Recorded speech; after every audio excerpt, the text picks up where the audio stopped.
බොහෝ දෙනෙක් හිතන්නේ තමන්ට දැනෙන හැන්දේම ලෝකයට පෙන්වන එක අවංකකම කියලා. ඒත් ඇත්ත ඒක නෙවෙයි. ඔයාගේ හැඟීම් පාලනය කරන්න නැති හැම වෙලාවකම ඔයා කරන්නේ අනුන්ට ඔයාව පාලනය කරන්න පාර කපන එක. අද මම කියන්නම් ශක්තිමත් මිනිසෙකු ලෙස ඔයා කිසිදාක ලෝකයට හෙළි නොකළ යුතු භයානකම හැඟීම් පහක් ගැන. මේවා පාලනය කරන්න බැරි මිනිසා කොයි තරම් දක්ෂ වුණත් අවසානයේදී පරාජිතයෙක් බවට පත් වෙනවා. පළවෙනි එක කෝපය. බොහෝ අය හිතන්නේ කේන්ති ගන්න එක බලයේ ලකුණක් කියලා. නමුත් ඇත්තටම කෝපය කියන්නේ ඔයාගේ දුර්වලකම ප්‍රදර්ශනය කිරීමක්. ඔයා කේන්ති ගන්න මොහොතදී ඔයාගේ තර්ක බුද්ධිය නැති වෙනවා. ඔයා කේන්ති ගන්න වෙලාවට ඔයාගේ සම්පූර්ණ බලය ඔහුගේ අතටපත් වෙනවා. ඔයා කේන්ති ගන්නවා කියන්නේ ඔයාගේ පාලයෙන් ගිලිහෙන එකයි. ස්ටොයික් මිනිස්සේ කවදාවත් කේන්තියෙන් කෑ ගසන්නේ නැහැ. ඔහු කරන්නේ නිහඬව බැල්මෙන් පමණක් ප්‍රතිචාර දැක්වීම.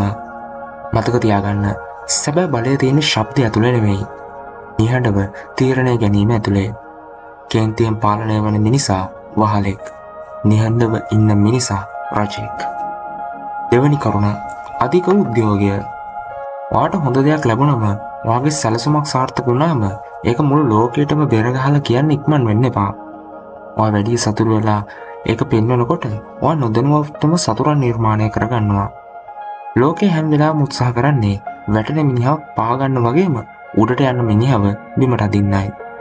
ස්ටොයික් නීතිය තමයි win in silence, හැවත් නිහඬව ජයග්‍රහණය කිරීම. ඔයාගේ සාර්ථකත්වයේ අභිරහසක් විදිහටම තියාගන්න. ඔයා කතා කරන්න ඕන ඔයාගේ වචන වලින් නෙමෙයි, ඔයාගේ ප්‍රතිඵල වලින් විතරයි.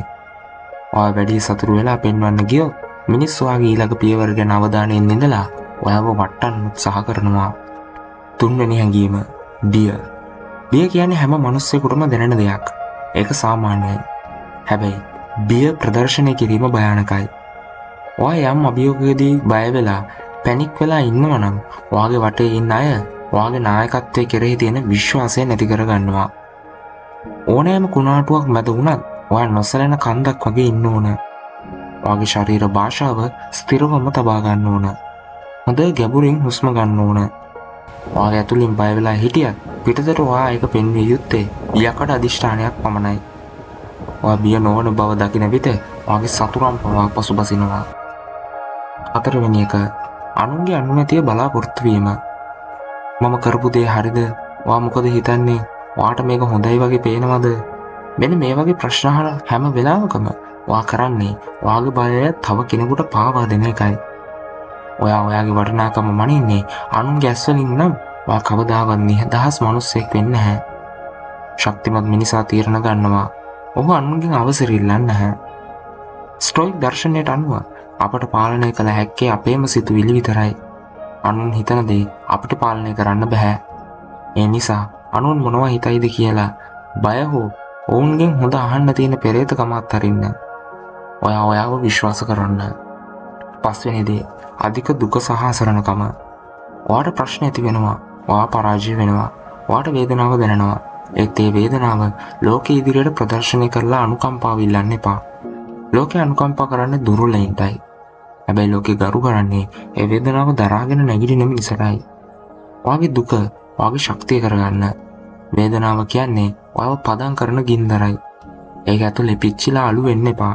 ඒකෙන් පදම් වුණු යකඩයක් වගේ එළියට එන්න. කිසිම වෙලාවක ඔයාව අසරණයෙක් ලෙස ලෝකයට පෙන්වන්න එපා. මතක තියාගන්න, හැඟීම් පාලනය කරන මිනිසා මුළු ලෝකයම පාලනය කරනවා. මේ හැඟීම් පහ පාලනය කරන්න පුරුදු වෙන්න. එතකොට ඔයාව කියව ගන්න කාටවත්ම බැරි වෙයි. ඔයාව වටන්න කාටවත්ම බැරි වෙයි. ජය වේවා.